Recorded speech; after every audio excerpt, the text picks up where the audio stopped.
Es por esto que es muy rico el comentario. El día de hoy toca hablar del artículo 13 constitucional y las respectivas garantías que establece. ¿Cuáles son? En un momento lo leemos, pero ustedes grosso modo ya lo saben, que el artículo 13 constitucional se refiere a las leyes privativas y a los tribunales especiales, propiamente a la prohibición de ambas figuras. El día de hoy vamos a desentrañar el significado de ley privativa y de tribunal especial. Yo sé que el 13 también nos habla del fuero de guerra, pero bueno, creo que todos y todas estamos más que conscientes que eso no aplica en nuestra materia, ¿o sí? Entonces no vamos a analizar el fuero de guerra con todo y los bemoles y la importancia que se tiene al respecto a partir de la sentencia del caso Rosendo Radilla y las reformas del año 2011, pues no son, no es un punto que nos interese en el aspecto fiscal. ¿Queda claro? Entonces nos vamos a limitar, bueno, o lo que nos interesa para fines de teoría de las contribuciones del artículo 13 es qué se entiende por ley privativa y por tribunal especial. Ahora sí, ¿quién es tan amable de darle lectura al artículo 13 constitucional en el apartado correspondiente para que de ahí empecemos a desarrollar? Por favor, Claudia. Artículo 13. Nadie puede ser juzgado por leyes privativas ni por tribunales especiales. Ninguna persona o corporación puede tener fuero ni gozar más emolumentos que los que sean compensación de servicios públicos y estén fijados por la ley. Subsiste el fuero de guerra para los delitos y faltas contra la disciplina militar, pero los tribunales militares en ningún caso y por ningún motivo podrán extender su jurisdicción sobre las personas que no pertenezcan al ejército. Cuando en un delito o falta del orden militar estuviese complicado un paisano, conocerá del caso la autoridad civil que corresponda. Muy bien. Bueno, de aquí, de todo lo que nos dice el 13, reitero, vamos a ir sacando estos aspectos. Primero, establece un absoluto. Nadie puede ser juzgado. Aquí entendemos entonces que ninguna persona será juzgada por, uno, leyes privativas. Y les pregunto a ustedes, ¿qué se entiende por una ley privativa?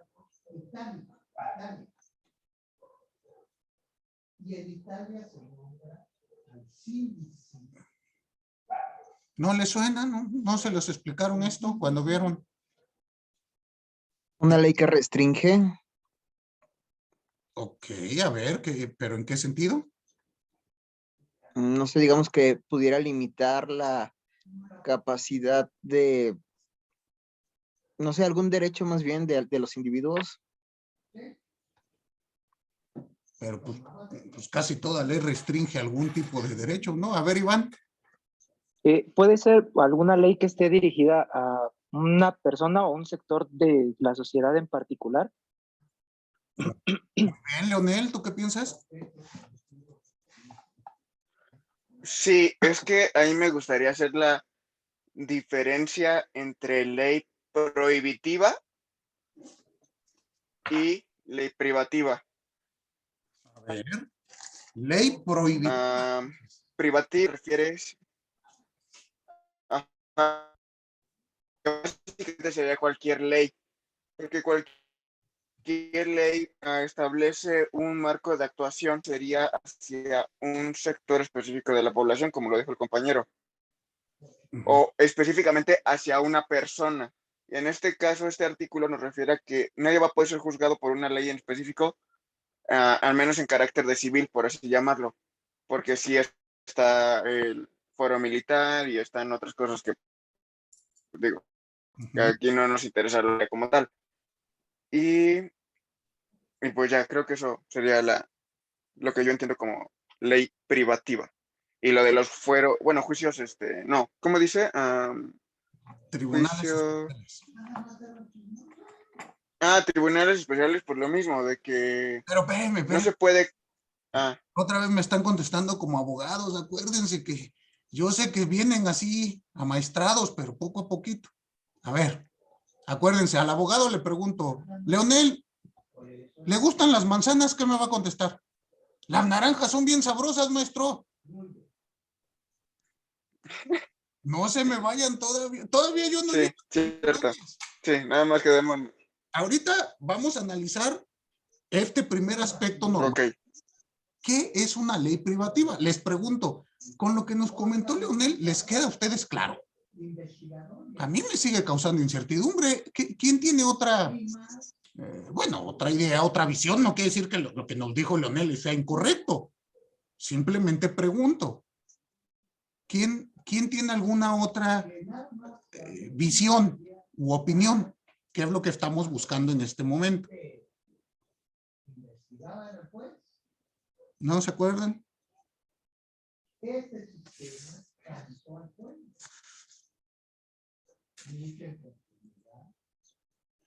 ¿A los demás les da igual? ¿Que sea? ¿No les suena nada? ¿Es lo mismo? Michelle nada más se ríe. Maestro, es lunes, también usted. ¿A quién le importa el 13 constitucional? Yo nunca he usado el 13 constitucional y ya tengo por lo menos un año de egresada, porque se ve usted joven. ¿Verdad? O dígame, ¿ha usado alguna vez el artículo 13 constitucional en su ejercicio? No, la verdad es de que no, nunca lo he usado. Nada más los maestros venimos a llenarles el hígado de piedritas y datos que no sirven para maldita la cosa. Pero va a ver usted que a lo mejor la ha utilizado sin darse cuenta. Ya lo veremos. Daniela, ¿la escucho? Sí, una ley es privativa cuando se dirige a un individuo en particular o como a una población en específico. Exacto. ¿Y de dónde saca usted esta concepción? Hay una tesis de la Suprema Corte. Ok. ¿Sería usted tan amable, si la tiene a la mano, de compartirla en el chat o de dónde la conoce usted?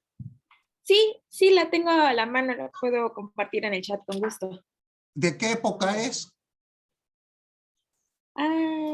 Es de, según es diciembre, de la novena.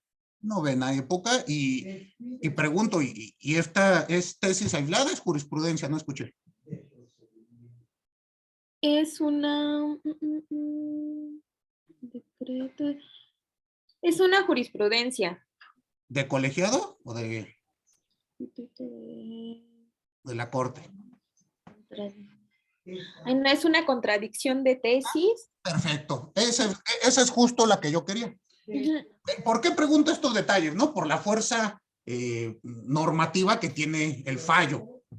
Es decir, si me hubiese dicho, a veces me ponen mis alumnos, ¿no? Maestro, como lo dice la tesis de jurisprudencia, y volteo a leer lo que me mandan y es una tesis aislada de la quinta época, emitida por la tercera sala.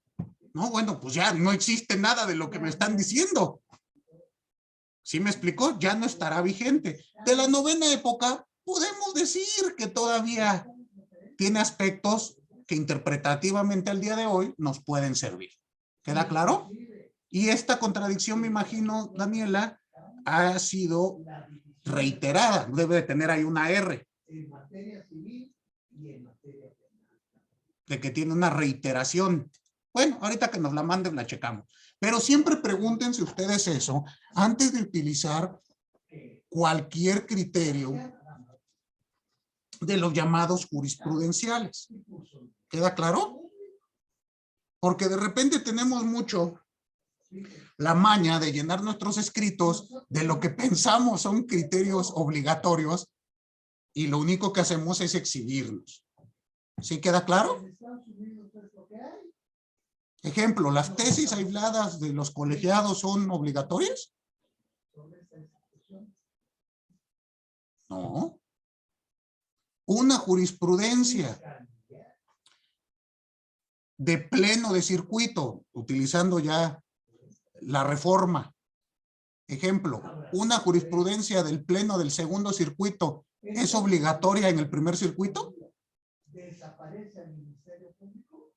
Michelle dice que sí y Leonel nos dice que no. ¿A quién le hacemos caso? A ver, Michelle. No, yo dije que sí, Ah, perdón. Entonces no vi bien. perdón. Entonces, ¿se vuelve obligatoria al ser de colegiados?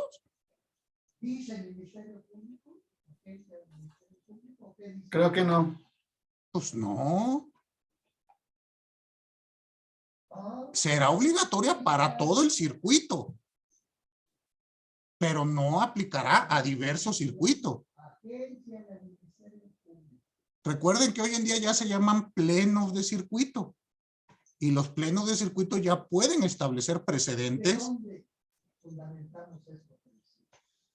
¿Sí, ¿sí han leído la nueva reforma del Poder Judicial o tampoco? Me va a decir Michelle, maestro, esa tampoco nunca la ha aplicado. También usted, hoy viene muy agresivo. ¿Sí la han leído la reforma? ¿De lo que estoy platicando o no? ¿No se acuerdan? ¿No saben de qué? Donde ya se establecen los precedentes, los plenos de circuito, los tribunales de apelación en materia federal. ¿Sí ubican o no? ¿Tú sí, Arturo? Y he leído algunas cosas, profe, de la reforma. Bueno, pero la ley no. Bueno, como algunas diferencias de lo que venía antes y lo que ya está ahorita. Ok, bueno, los invito a que agarren su ley de amparo de esta época y la reforma al Poder Judicial aplicable para el año 2022 para que vayan viendo esto, porque pues, a veces notamos los abogados que nos están hablando de cuestiones que ya ni siquiera están vigentes. ¿Sí queda claro? Entonces, es muy importante que ustedes analicen qué fuerza normativa va a tener este fallo. Ejemplo, una tesis aislada, como yo les platicaba, no tiene una fuerza normativa, sino puede servir como un criterio orientador. ¿Están de acuerdo? O sea, no es obligatorio, pero bueno, si ya resolvieron este caso, donde se aplicó la misma norma, aunque fue en un hecho similar, pero aunque fue en distinto circuito, pues tal vez aquí pueda orientar tu criterio. No quiere decir que la vamos a aplicar. Lo mismo cuando son jurisprudencias que no son del circuito. Y hay ocasiones que los propios circuitos tienen criterios encontrados, de ahí que surja la contradicción de tesis. La jurisprudencia va a tener su respectiva fuerza igual, argumentativa y normativa cuando sea jurisprudencia de la sala o del pleno o cuando sea tesis aislada. Entonces, por favor, analicen todos esos aspectos para que el día de mañana no estén batallando al momento de hacer las audiencias, las demandas. ¿Queda claro? Porque se pueden exhibir, imagínense que estén en una audiencia. Piensen ustedes en un juicio con pretensión exclusiva de fondo que es oral. Y estén ustedes fijando su litis y digan, es que esto ya fue declarado vía jurisprudencia como inconstitucional. Y que le diga al magistrado, híjole, no, eso no es una jurisprudencia, discúlpeme. ¿No les daría a ustedes vergüenza? Pues hay que tener entonces ese gran cuidado. Sí ubican ustedes el juicio con pretensión exclusiva de fondo, ¿no? En materia fiscal federal. ¿O no? ¿Usted, Raúl, lo ubica? No, yo no. Hoy van a decir, no sé si tengo mala suerte y todo lo que pregunto no saben o de plano hoy vienen negados. Pues no, Bueno, francamente, ese juicio no lo había escuchado. Pues no me dijeron que aman el fiscal y que están aquí porque les gusta. Es un proceso exclusivo de nuestra materia. Ya tiene casi 8 años que se estableció y tiene como gran valía la implementación de la oralidad en el juicio contencioso administrativo. ¿Usted sí lo ubica, Abigail? Sí, profesor, sí lo ubico. Ahí en el trabajo, bueno, trabajo en el Tribunal Federal de Justicia Administrativa y solamente una vez me ha tocado, no pude bajar a la audiencia, pero sí tengo noción, quizá no al 100%, pero sí más o menos del juicio. Entonces, ¿por qué no me contesta? Nada más hacen rabiar a su maestro. Usted diga, yo sí he visto, maestro, nunca he entrado en uno, nunca he llevado uno, pero sí sé que hay. Pero sí. ¿Y recuerda usted cuándo procede? Sí, tiene que ser una cantidad específica, no recuerdo exactamente el monto en este momento. Son cuantías pequeñas, ajá. Ajá, y pues los agravios que se tienen que hacer valor son precisamente de fondo, no de forma, como generalmente se hace en el tribunal, que pues de firma autógrafa, de notificación, todas esas cosas. Pero pues la verdad es que no hay muchos asuntos en ese sentido. La mayoría de los abogados pues se va como a lo común y a impugnar las resoluciones de forma. No hay porque no los conoce, no está oyendo aquí a sus compañeros. No conocen el procedimiento y es cierto, hay muy pocos. Me parece que desde que entró en vigor la reforma, al día de hoy, bueno, no al día de hoy, al año pasado, esto de acuerdo a una tesis que dirigí y mediante solicitud de información de transparencia, el propio tribunal nos contestó que, si mal no recuerdo, había 357 juicios de pretensión exclusiva de fondo en 4 años de que lleva la reforma vigente. Estamos hablando muy poco, ¿no? Sí. 2 sí, años. De hecho, en la sala donde yo estoy, sala superior, y igual en 4 años en los que he estado ahí, solamente nos han tocado 1, 2, 3, 4 asuntos. O sea, 1 por año. No, de hecho ese fue como ese asunto, el actor como que tenía varios créditos y los impugnó y fueron todos esos en ese mismo año. Ah, ok. Bueno, pues entonces fíjense ustedes a qué va esta garantía. Como le decía Michelle, el artículo 13 a lo mejor le ha dado protección, pero usted no se había fijado. Pensemos en qué ocurre. Una ley privativa, como acertadamente nos dijo Daniela,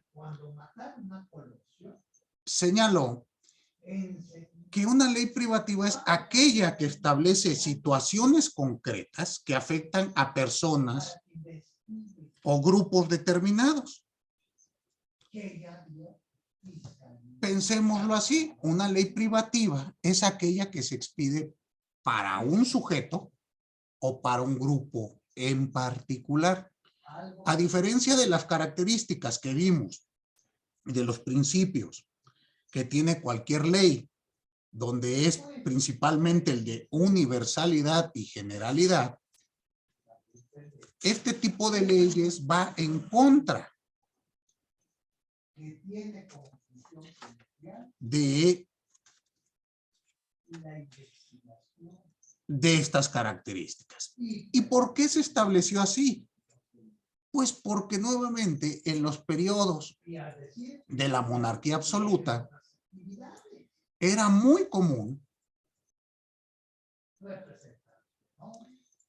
que el monarca expidiese leyes porque se le ocurrían para fregarse a uno o a otro. De ahí que en la Declaración de Derechos Civiles y Políticos del Hombre y el Ciudadano se estableció esa prohibición y se fue cimentando para los regímenes democráticos esta función. Mejor dicho, este límite al poder. ¿Sí se pueden establecer normas? Claro que sí. Pero tienen que ser generales, abstractas, universales. ¿Están de acuerdo? piensen ustedes esto. ¿Se acuerdan de la ley Bonilla? No, ya que se van a estar acordando, eso fue hace 2 años. ¿Se acuerdan de la ley Saldívar? ¿En qué consistía? A ver.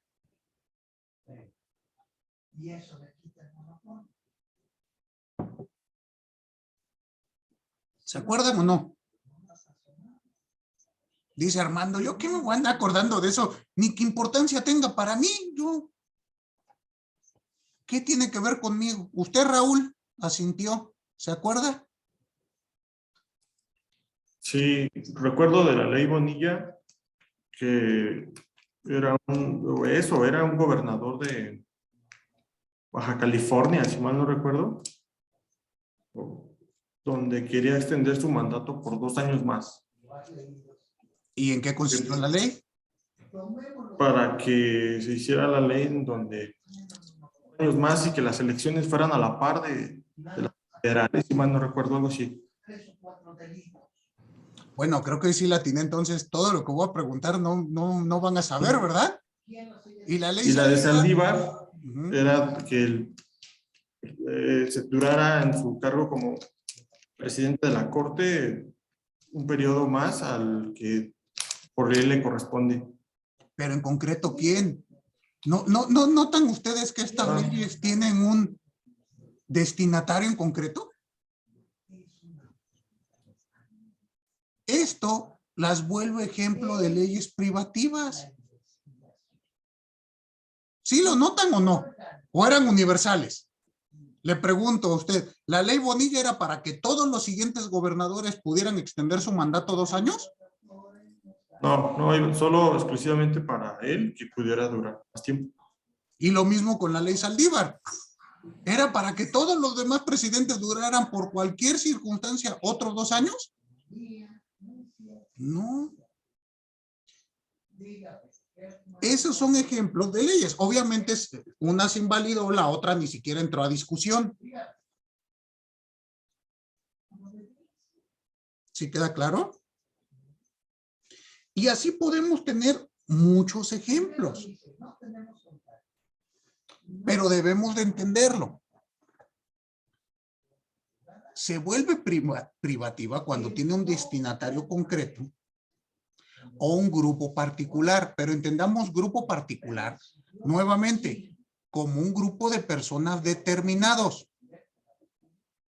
Todos los alumnos de la Facultad de Derecho de especialización que toman clase con Polanco de 6 a 7:30 teoría de las contribuciones van a pagar una tasa de, no sé, de IVA del 20%.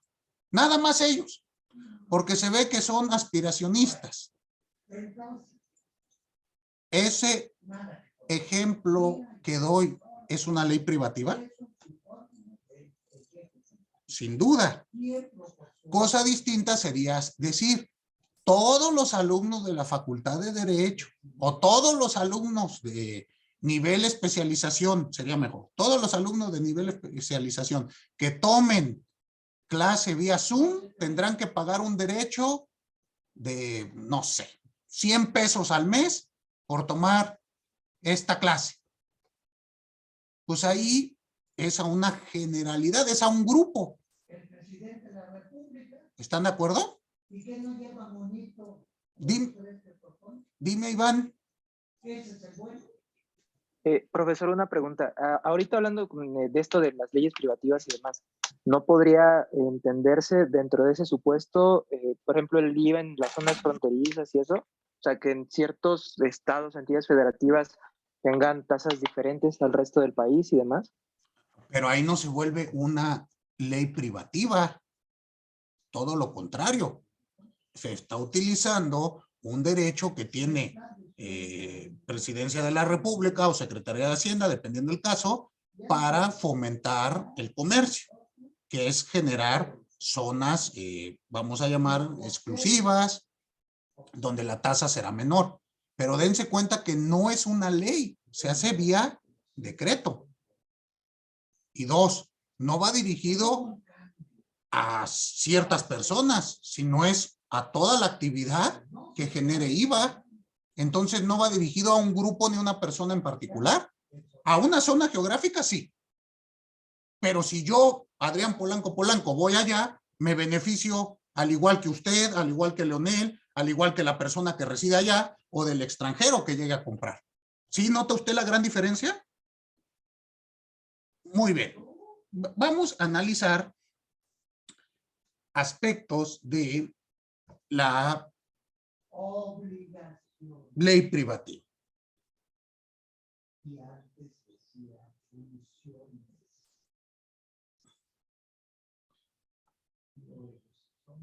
Pensemos lo siguiente. Una ley será privativa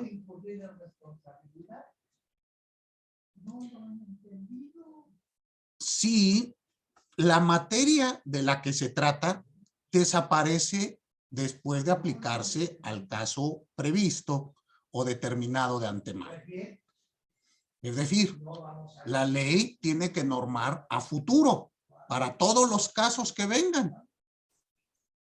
Si una vez que se aplica al caso concreto ya no tiene sentido la ley, desaparece y la vuelve privativa. Buenas tardes, veo que hay un número telefónico aquí. ¿Me puedes poner tu nombre o decirme quién eres, por favor? La persona que se acaba de integrar a nuestra clase. ¿Con qué vamos a denunciar?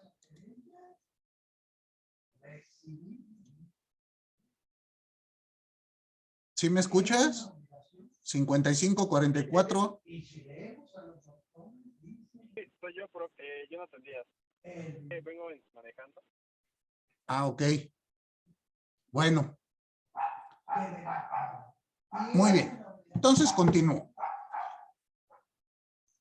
Piensen ustedes en los dos casos que di, caso Bonilla, caso Saldívar. Una vez que se aplicara esa extensión de mandato, ¿tenía sentido la ley para futuros casos? Y esa es clara característica que lo vuelve privativo. ¿Queda claro? Siguiente característica. La ley también es privativa cuando menciona individualmente a las personas a las que se les va a aplicar.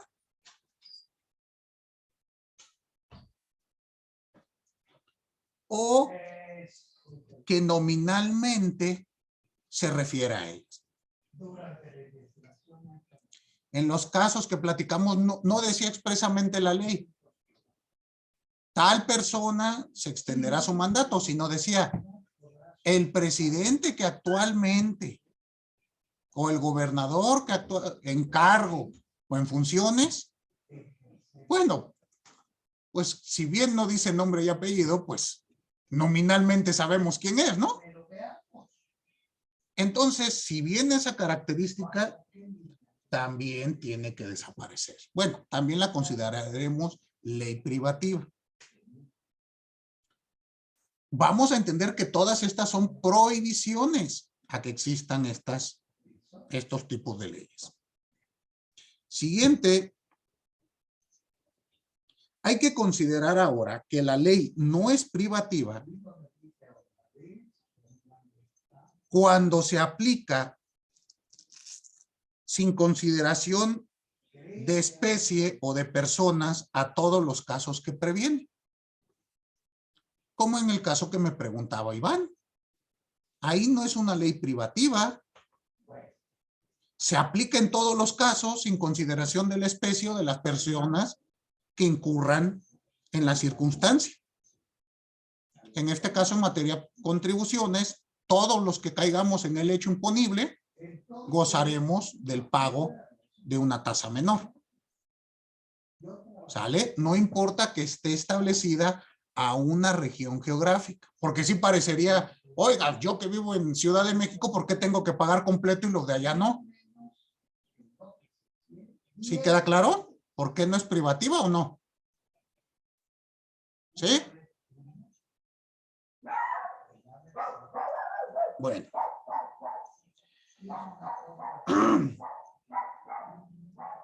Tampoco será privativa cuando la norma comprende a un determinado número de personas físicas y morales. Recuerden que también se pueden dar estos tipos de apoyos para un grupo o actividades empresariales. Voy a dar ejemplo, no sé. Pensemos que se señale por todas estas cuestiones de la pandemia. Le vamos a dar un apoyo o se le va a dar un subsidio, una condonación mejor, voy a inventar, al grupo empresarial que lo conforman los restauranteros. Toda vez que ellos bla, bla, bla, bla, bla, bla, lo que sea. Estamos hablando de un grupo de personas físicas o morales determinado que tienen una actividad comercial específica. ¿Están de acuerdo? Pero esto no lo vuelve ley privativa, porque si ustedes se dan cuenta, está redactada de manera abstracta a todo aquel que desempeñe esa función. ¿Sí queda claro? Entonces, esto no será privativo. Ya veremos más adelante estas cuestiones cuando hablemos de condonaciones y demás. Pasemos a el siguiente aspecto.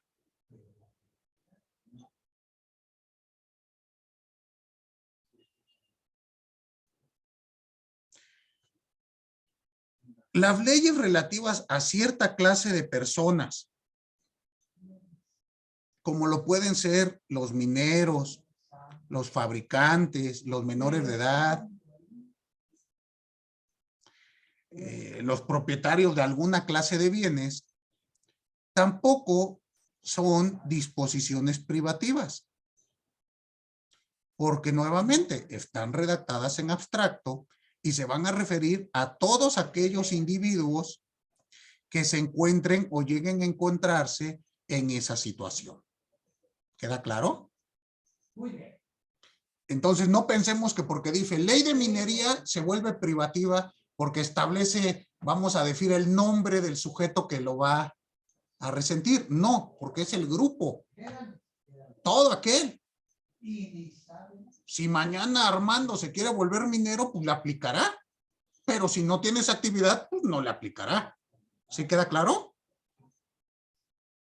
Entonces, ¿cuáles son los aspectos fundamentales para diferenciar la ley privativa? Como decía yo, si al aplicarse desaparece la materia de la misma, lo que le da sentido es privativa.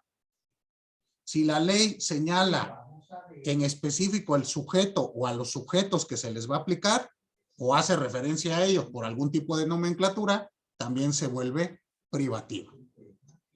¿Queda claro? Ahora les pregunto a ustedes, ¿cuál es la diferencia entonces entre una ley privativa y una ley especial? Porque también se llegan a confundir. ¿Qué diferencia encuentran?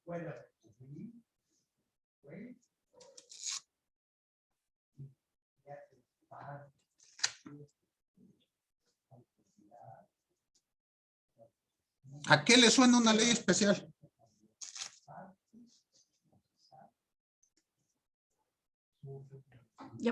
Pues a la que regula, pues no sé, determinada materia o determinada,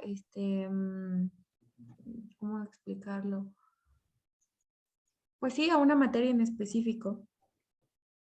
¿Ejemplo? Como por ejemplo, pues no sé, la ley de propiedad, bueno, ya no se llama así. La ley federal para la protección de la propiedad. Ay, se me olvida el nuevo nombre. Pero, por ejemplo, una ley en materia de propiedad industrial. Ok. ¿Y entonces qué la vuelve especial? Porque rige determinada materia.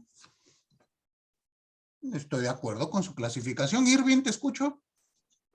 Gracias, maestro. ¿Pudiera ser el ejemplo? No sé, igual se me viene a la mente el ejemplo porque tiene la misma palabra dentro de la tesitura de la ley, la ley del impuesto especial de la producción y servicios, la ley del IEPS, que pues bueno, va dirigida a ciertos bienes, como ya mencionaba Claudia, que pues obviamente reúnen ciertas características, incluso composiciones químicas exactas. Por ejemplo, la ley está dirigida, como lo habíamos comentado anteriormente, a los cigarros, a los edulcorantes, a las gasolinas, a diésel, a lo que se riega en los campos, se me fue el nombre, fertilizantes incluso por el grado de toxicidad que tienen los fertilizantes, varía el impuesto. Entonces sí es como que muy especial en los bienes a los que va dirigido esta ley. Muy bien. Kevin, ¿te escucho? ¿Sí? ¿Te fuiste? Sí, va a depender mucho del contexto en el que lo pongas. La ley, una ley privativa obviamente no comparte ninguna generalidad con las personas, con el contexto en el que esté. Por ejemplo, yo quería poner un ejemplo, la Ley General de Víctimas, ¿no? Que sí comparte ciertas características de vulnerabilidad de un grupo de personas o de alguna persona. Entonces, siento yo que ahí sí depende, más bien Pero la Ley General de Víctimas es ¿qué? Una ley pues, que... ¿cómo que? O sea, ¿cómo?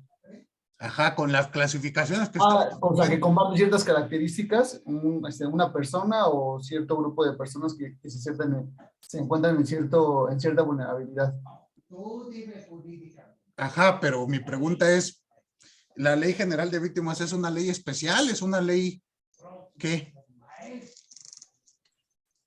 Es una ley, o sea, general, pero que va de acuerdo a la situación en la que se encuentre la persona. Ajá, pero ¿cómo la clasificas? Como... ¿Será privativa? ¿Será especial? ¿Será general? ¿Será qué? Yo la encuentro ciertamente, bueno, o sea, la encuentro especial de acuerdo a la situación en la que esté la persona. Pero entonces, ¿el sujeto le da el carácter a la norma? No más, o sea, sí comparte esa generalidad, o sea, es muy diferente a una ley privativa que no tiene esa generalidad. Ok, entonces, bueno, ahí estamos de acuerdo. No es ley privativa. Sí. Ok, ahora, si es ley especial o si es ley general, que es otra clasificación de nuestra ley. Ustedes se tienen la culpa, ¿para qué viven en una república federal democrática? Tenemos todo este merequetengue y es culpa de ustedes. La ley general no se puede confundir con una ley especial. Como el nombre lo indica, la ley general expide el Congreso de la Unión para normar en los demás estados, únicamente sienta las bases sobre las cuales van a construir los estados, que no podrán ser menores, pero obviamente sí mayores, a diferencia de una ley especial que nunca va a tener esas características. La ley especial se rige en materia de impuestos por el hecho generador, pero está destinada a ciertas actividades comerciales. No obstante, estará formulada de manera, bueno, tendrá una aplicación general, abstracta, impersonal y permanente. ¿Sí? Recuerde usted, la Ley General de Salud no lo podemos considerar una norma especial. Es una ley general, la expide el Congreso para ciertos aspectos, que ahora en tema de pandemia hemos vivido desde la creación de semáforos hasta ya no importan los semáforos, a luego pues que el verde es entre rojo con morado, pero con restricciones de no importa y hagan lo que quieran. Todo eso se establece con base en una ley general de salud. Pero no podemos decir que es una ley especial. Muy bien. Max, ¿me querías comentar algo?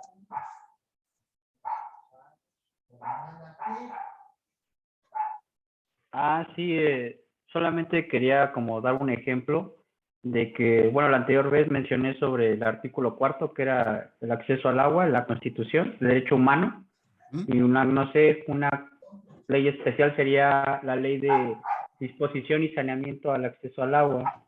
Entonces, eso aplica en materia de contribuciones y también las cuestiones de las restricciones tanto a grandes usuarios como a contribuyentes a contribuyentes de una sola toma, por ejemplo, a contribuyentes menores.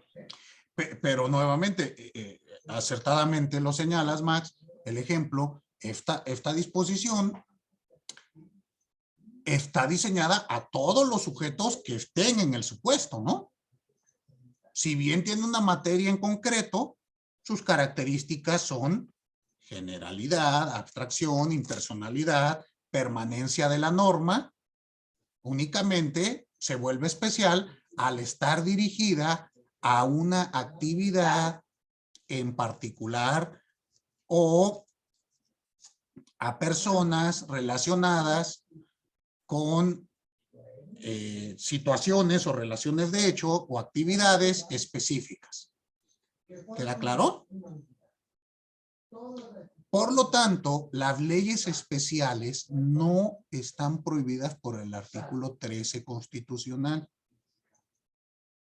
¿Por qué digo esto? Porque luego me lo confunden. Confunden ley especial con ley privativa. A partir de hoy, eso ya no va a ocurrir, ¿o sí?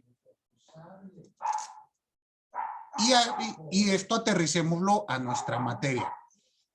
Les pregunto, ¿los impuestos especiales son constitucionales o no?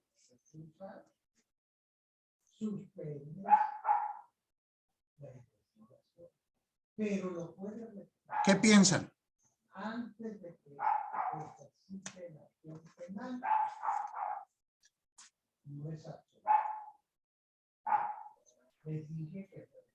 Sí, profesor. Dígame.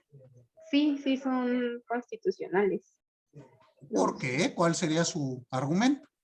Pues siguiendo este orden de ideas, pues sí es general, pero para justo las personas que generen el hecho, ¿no? O sea, por ejemplo, el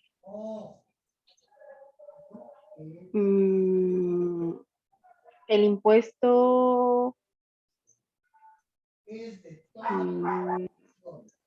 Me acaban de decir hace unos minutos como tres ejemplos de impuestos especiales, ¿no? De contribuciones especiales. Propiamente el IEPS. ¿Y por qué si es constitucional? ¿Qué características tendrá? Es general. Exacto. Es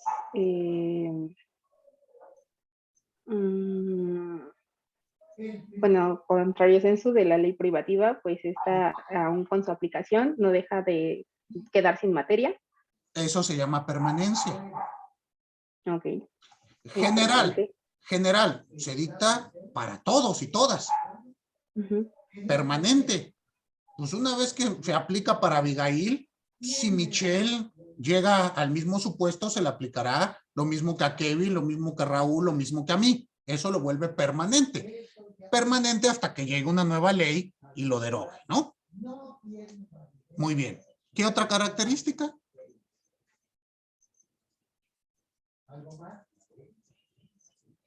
¿Abstracta? Abstracta. ¿Y en qué consiste la abstracción? ¿Se acuerdan sus clases de introducción al estudio del derecho? Pues ya me van a decir, maestro, no me acuerdo del 13 constitucional y quiere que me acuerde de introducción al estudio del derecho que lo vi en primer semestre. ¿Qué es lo abstracto? Que las leyes no reconocen supuestos en concreto, sino que hablan en general.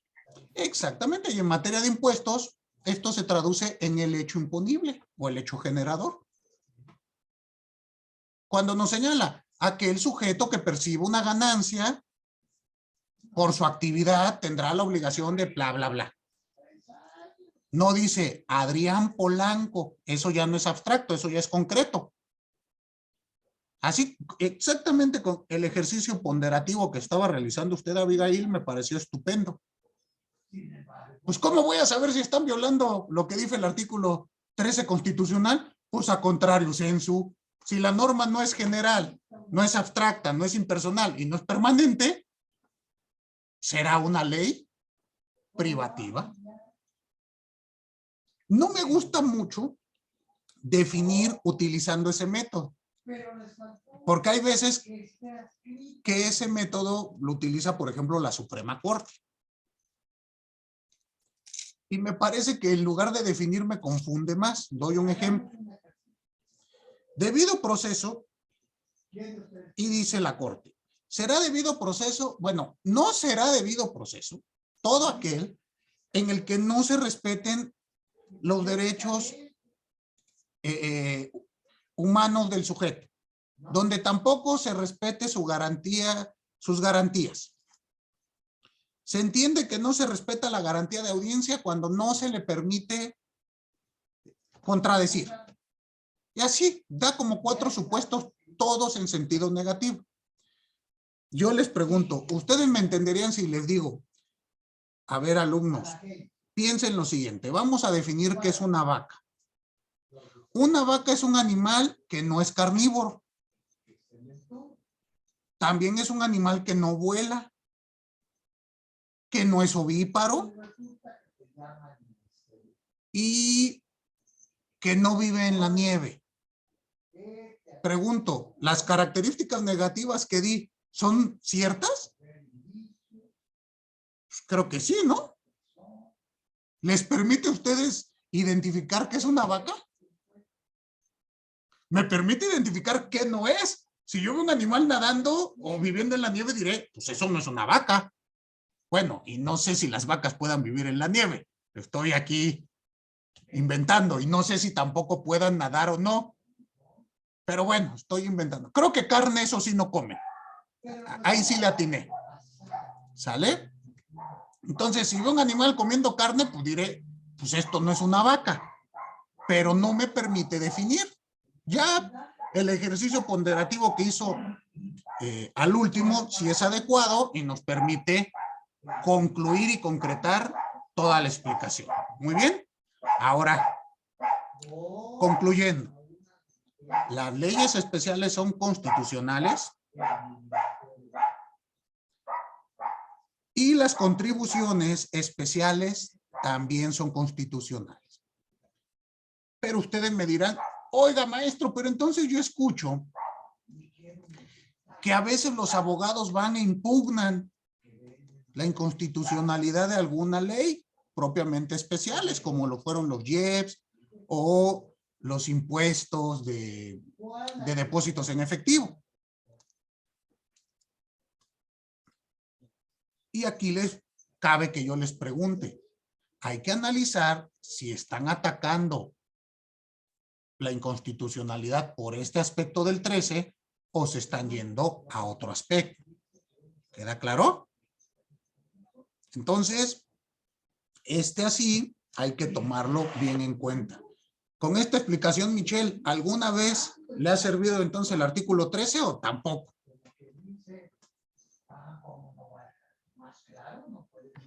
En cuanto a leyes especiales, sí. Bueno, pues ya aunque sea para analizar qué es una ley especial y por qué es constitucional la ley especial, pues ya, de algo sirve.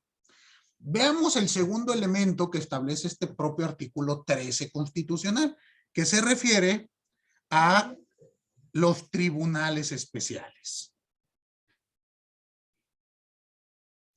¿Cómo lo vamos a entender?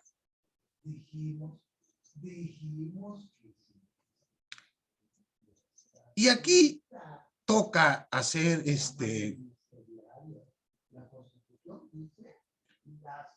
ciertos aspectos.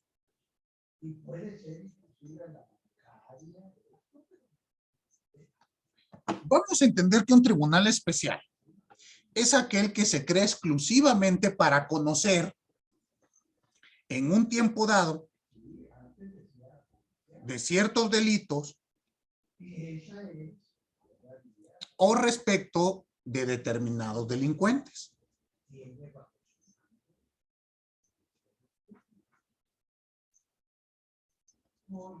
Es decir, es un tribunal que se constituye después de cometidos los hechos tiene un director de la policía.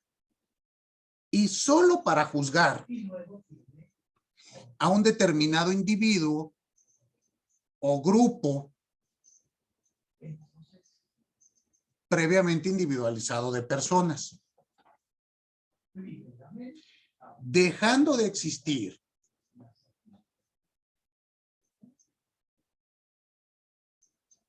una vez que satisfacen esta actividad.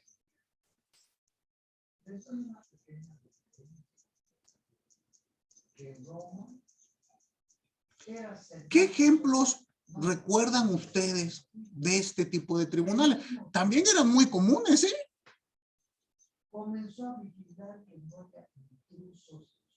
¿Y cuál es la garantía o qué es lo que prohíbe la Constitución? Oye, si vas a poner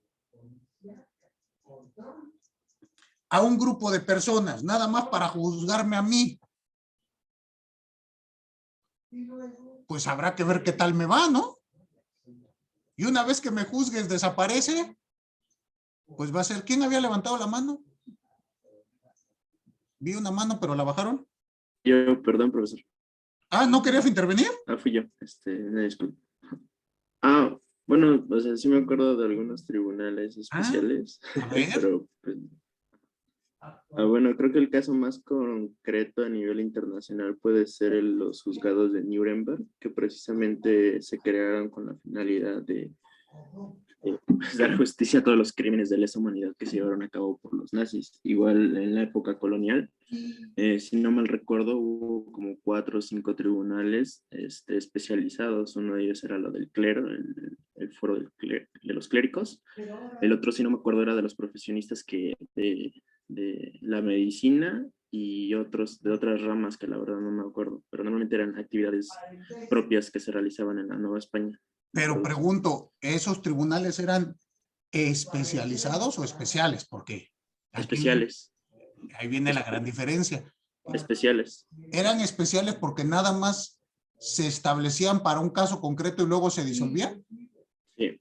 Okay. Bueno, en el caso de Nuremberg, que sí fue en el caso obviamente de los tribunales de la Nueva España, de la época colonial, evidentemente eran tribunales especializados porque estuvieron activos en un largo periodo de tiempo. O sea, eso es lo que yo quería diferenciar. Los que me hablaste de la Nueva España me parece a mí que no entran en la categoría que estoy preguntando, pero lo de Nuremberg sí. ¿Tu nombre completo? José Luis Padilla Antonio. José Luis Padilla Antonio. A ver, vayamos un poquito a esto de Nuremberg y hubo varios más, ¿no? Esto surgen cuando se crea el Sistema Universal de los Derechos Humanos y propiamente con el primer bosquejo de la Corte Penal Internacional. No era la Corte Penal Internacional en ese momento. ¿Pero qué ocurrió? Son tribunales conocidos también ad hoc. A lo mejor así sí los identifican porque ya le meto tantito latín y ya dicen ustedes, así sí, maestro, si me dice especiales no me acuerdo, pero ad hoc, esos ya sé cuáles son. Así con este latinajo, ¿le suena? ¿Qué es lo ad hoc o ad hoc, como lo quieran pronunciar? ¿Tampoco?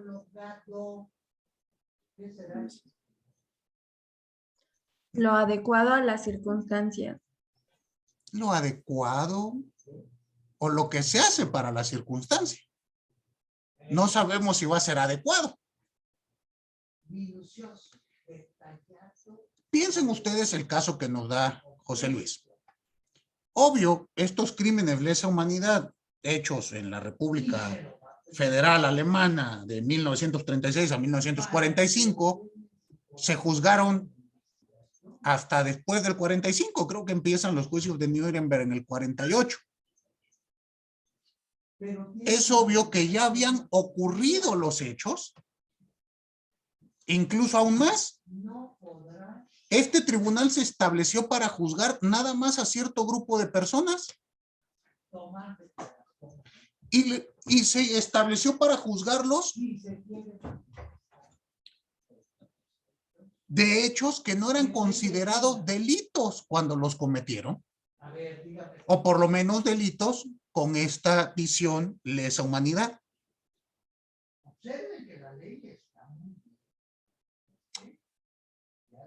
Incluso, si ustedes son curiosos y quieren ver un poquito de esto para que les quede mejor, hay un debate. A mí de repente me gustan ver series de televisión cuando tengo tiempo, y no sé por qué me llaman las series de abogados, ¿verdad? Pero en Netflix hay una serie que se llama Los Tribunales de Tokio, que es propiamente lo que estamos platicando. Igual, el tribunal que se crea para juzgar los crímenes cometidos, en este caso, por el pueblo japonés o por algunas personas durante la Segunda Guerra Mundial. Muy bien, porque también a ellos se les realizó varios procedimientos. Y si mal no recuerdo, es en el capítulo primero, es al inicio de la serie, donde hay un debate de alrededor de 20 minutos entre los jueces, porque eran jueces colegiados. Precisamente, el debate era si podían admitir o no al debate en el proceso esta clasificación de crímenes de guerra,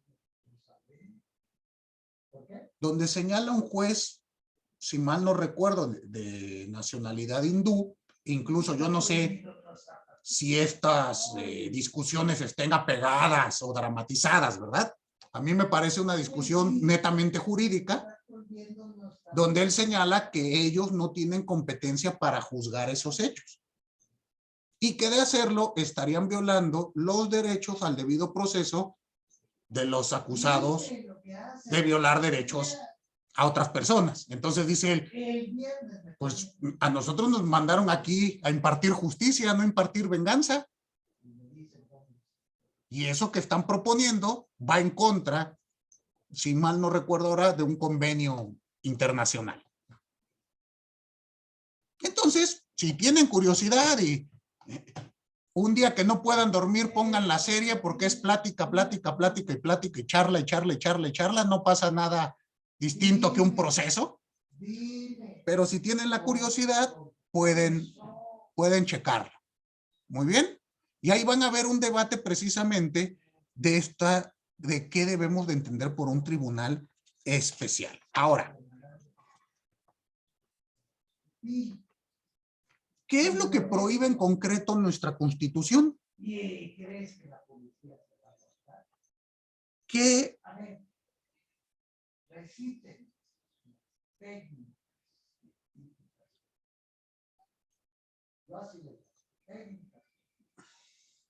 dime, Irving.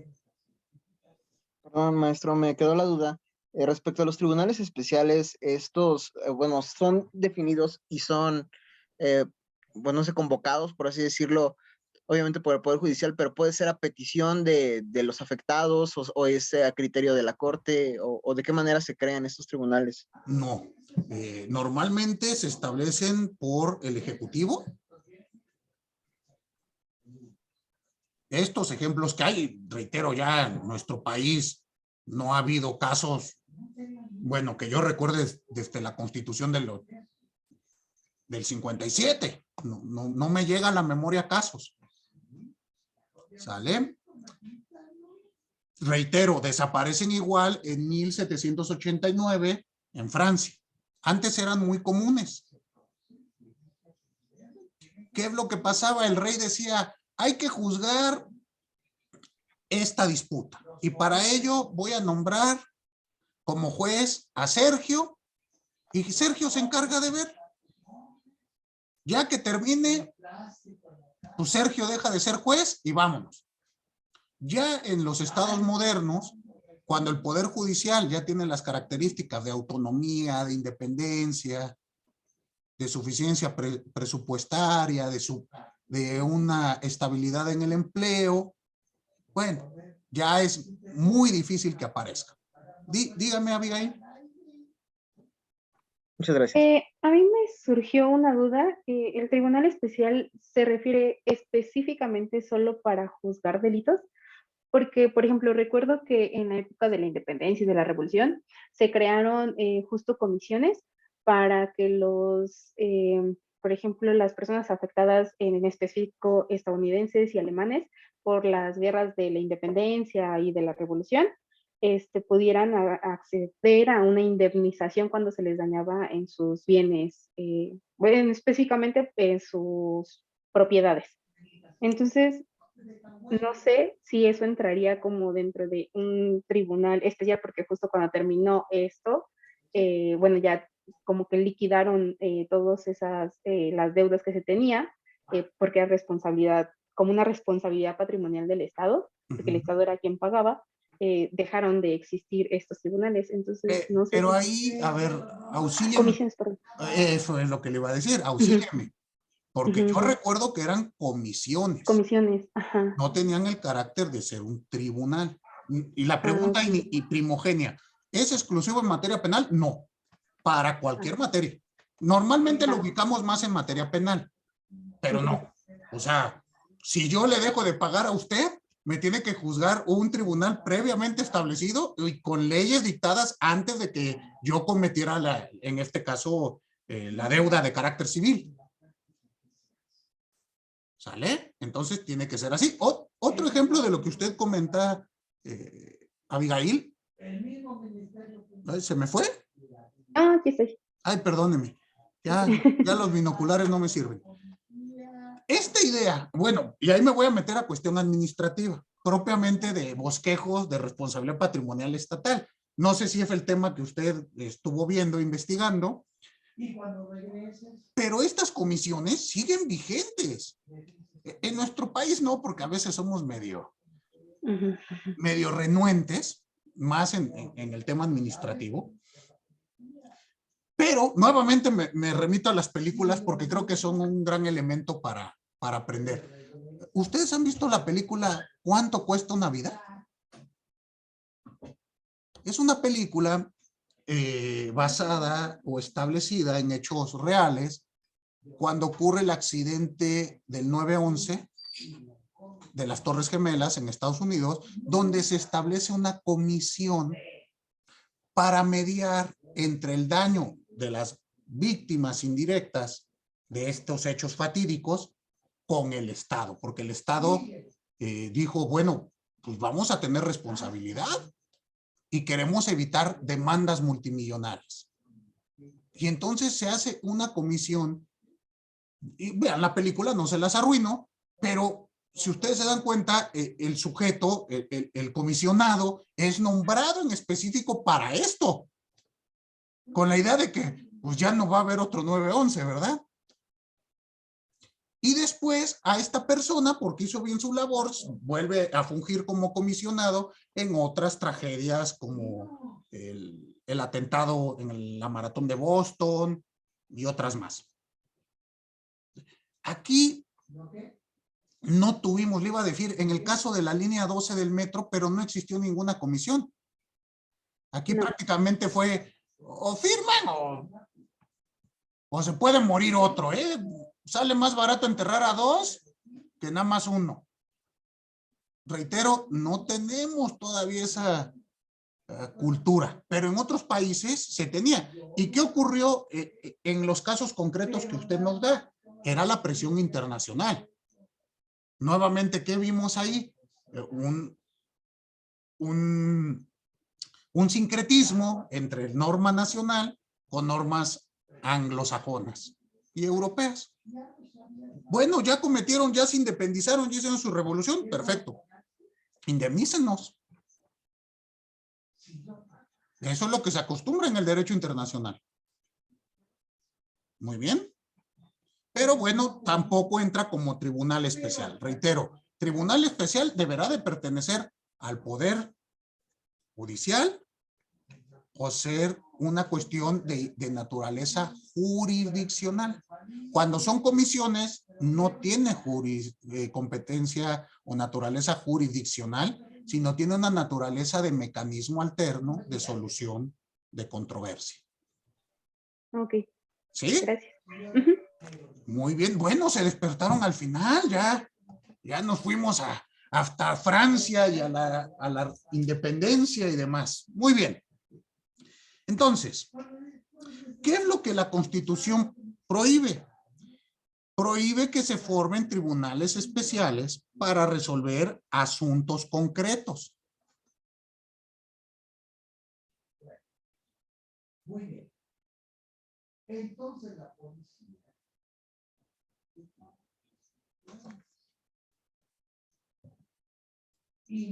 Y a su vez, que estos tribunales desaparezcan una vez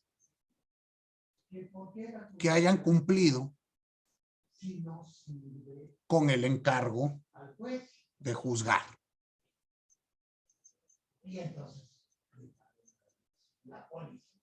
¿Queda claro? Y aquí es cuando a veces decimos, fracasó Montesquieu. Porque Montesquieu, en su espíritu de las leyes, ese era el tipo de tribunales que proponía. Tribunales al caso concreto para juzgar un determinado hecho y posteriormente desaparecía. No hablaba de un poder judicial permanente. ¿Queda claro? Perfecto. Pasemos al artículo 14 constitucional.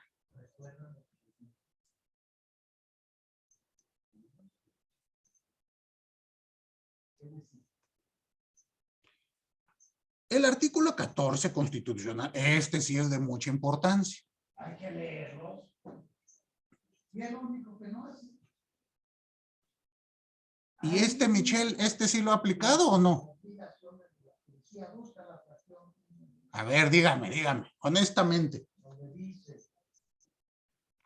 No, profe, no lo he aplicado. Ah, no, Lo bueno. que yo hago no veo este tema, lo siento. ¿Usted no aplica la Constitución en lo que hace? Pues recuérdeme, por favor, en qué trabaja. Ah, no, sí, la Constitución sí, pero no todos los artículos. El 27, 25 son los que yo aplico. Pero recuérdeme, si es usted tan amable y no le incomoda, en qué labora, porque no me acuerdo. Yo trabajo para una empresa que se dedica a la extracción de hidrocarburos. Petróleo.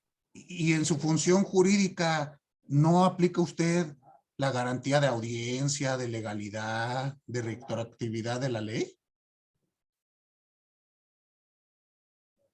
Legalidad sí, y las demás no he tenido la oportunidad de aplicarlas. Pues estoy casi seguro que las ha aplicado, porque pues es la base del sistema legalista. Pero vamos a analizar que el artículo 14, y espero, Michelle, ojalá usted analice que sí ha aplicado estas normas, a lo mejor inconscientemente, o por lo menos se va a dar cuenta el día que hagan algo para lesionarlas. Inmediatamente le va a incomodar. Porque, reitero, son la base del andamiaje jurídico para la construcción, por lo menos de un debido proceso. Entonces, cuando usted hace sus amparos, casi estoy seguro que algo tiene que ver el 14. ¿O no hace usted amparos? ¿Contratos? ¿Qué hace? Yo veo relaciones contractuales con Pemex, veo relaciones ambientales con Semarnat, con ASEAN, veo... O sea, hace más negociación, redacción de contratos, Es que a veces, bueno, discúlpenme, no sé si a ustedes les pase, yo que soy procesalista, a todo le veo cara de audiencia. Entonces, Claro. Entonces pienso que todos y todas pues están constantemente peleándose en un amparo y pues usted tiene razón, ¿no? Pues a mí qué me importa todo eso. No, es muy importante, pero yo nunca he litigado. He litigado en mi vida yo creo que 2 semanas y después... Y dijo, no. bye. Si esto no es lo mío, con permiso, nos vemos. Pero no importa, vamos a ver que en algunas cuestiones en materia contractual se aplican algunos aspectos de los que veremos aquí. Propiamente, me dice usted, relaciones con Pemex. Cuando usted hace un contrato, voy a inventar para construir una plataforma, una proyección a 3 años de edad y a 3 años el contrato, y se establece un pago en dólares. Le pregunto a usted, ¿ese pago en dólares a qué tipo de cambio se pacta? ¿Al que suscribe o al momento de que se entrega la obra? Al momento que se suscribe el contrato. Okay. Y si es muy perdón. No, si es muy desfavorable, ya entramos en una negociación. O sea, vamos, si fluctúa el precio de 5, arriba de, no sé, 25 pesos el dólar que se dispare, bueno, entonces se entra una negociación, pero fuera de eso, por pesos no. Bueno, ahí tendríamos un ejemplo de retroactividad o ultraactividad. Ya lo checaremos, ¿no? Pero son aspectos que están presentes. Dime, Irving. Maestro, bueno, yo aquí sí tengo un ejemplo que a lo mejor pudiera ayudarnos a todos, que bueno, siento y considero que es importante que lo comente para que de igual manera todos estemos al pendiente de este tipo de cosas que me tocó vivir de manera pronta y que pues a mi parecer sí fue pues totalmente inconstitucional y pues realmente, gracias a Dios no me tocó a mí terminar la resolución, porque igual hago referencia cuando trabajaba en el SAT de auditor, porque realmente yo no me hubiera atrevido a hacer algo así por principio. En una auditoría, bueno, sé que no todos aquí dominan mucho el tema del comercio exterior, pero en el pedimento, dentro del documento que se expide cuando se importan o se exportan mercancías y se transmite ante el SAT, hay un apartado que se llama indicadores. Dentro de estos indicadores, se tiene que especificar a qué tipo de mercancía o qué tipo de atributos consta el bien. Les doy un ejemplo. Cuando se importa, no sé, una ropa de Louis Vuitton, por ejemplo, se tiene que declarar si es marca y si la marca, el que lo está importando está registrado ante el INPI y si es licenciatario. Entonces se tienen que poner ahí unos correlativos que vienen en anexos de las reglas. Entonces, bueno, como todos sabemos, cuando se hace la modificación de reglas oficiales y de reglamentos de leyes, pues se hace la publicación en el Diario Oficial de la Federación. Cuando me tocó a mí hacer una auditoría, resulta que esta auditoría era de obviamente dentro del periodo de tiempo de los 5 años, pero pues resulta que un amigo, bueno, conocido que trabajaba conmigo, va y me dice, oye, Irving, esto es multable. Y yo le dije, sí, los indicadores sí están declarados dentro del anexo 19 y se multan con el artículo 184 de la ley aduanera y el 185. Y hasta ahí, ¿no? O sea, solamente fue una pregunta, yo no le iba a hacer su chamba. Después me toca a mí, ¿no? Un asunto similar del mismo año y todo. Y pues yo sí traté de hacer las cosas lo mejor posible. Entonces me puse a investigar y dije, ok, sí es multable, pero resulta que la publicación del Diario Oficial que se quiere multar salió después de que se está auditando este pedimento. Es decir, y para hacerlo más claro, salió en 2019, salió que le teníamos que poner un 5 más, ¿no? Un 5 más al indicador. Y yo estoy auditando un año anterior, estoy auditando de 2018. Entonces, a mí me dicen, ¿sabes qué? Tienes que multarlo. Yo les dije, no, ¿pero por qué? Pues si la publicación salió hasta 2019, o sea, de 2019 en adelante tenían que poner ese 5, no antes. Y me dijeron, no, pues es que ya pasamos un caso así. Y pues el chavo va y me dice, oye, tú me dijiste que era multable. Y le dije, pues sí, sí es multable. Le dije, pero obviamente tienes que irte a las publicaciones y a ver si realmente le aplica la modificación al documento que tú estás auditando. Y en ese caso, pues no le aplicaba. Y aún así multaron al contribuyente y dijo, es que yo lo pasé a comité y lo autorizaron. Le dije, sí, pero pues, o sea, yo no te iba a hacer tu chamba, tú tienes que ver si la publicación, lo que quieres multar, aplica a tu documento, porque pues obviamente es este principio precisamente el que se está violando, retroactividad de la ley. Querían multar a un contribuyente por algo que se publicó después de que él hizo el ejercicio. Y la verdad es que eran muchísimos pedimentos, la multa sí ascendía como a 300,000 pesos. Y pues yo sí les dije, no, la verdad no, y es que fue algo muy tonto porque se lo dije a mi jefe directo, luego a su jefe, y al final todos tenían miedo y nadie quería decirlo porque nadie se dio cuenta, nadie lo revisó, nadie tuvo, pues no sé, ese tantito de juicio para poder decir, pues hay que hacer las cosas bien, ¿no? Entonces, pues se afectó al contribuyente, al final ya no me tocó a mí hacer la resolución, pero yo sí les había dicho que yo no iba a notificar una resolución que estuviera mal, que iba en contra de este principio constitucional. Entonces, pues creo que es un claro ejemplo de que, pues no sé, esto es algo que no se puede violar así, ¿no? Es como, digo, sé que es un ejemplo muy burdo, pero pues si en la Constitución está o en alguna ley que pues no sé, no existe pena por matar a alguien y al día siguiente se publica que ya existe pena, pues no puedes juzgarlo si lo mató el día anterior, ¿no? Que no existía esa pena.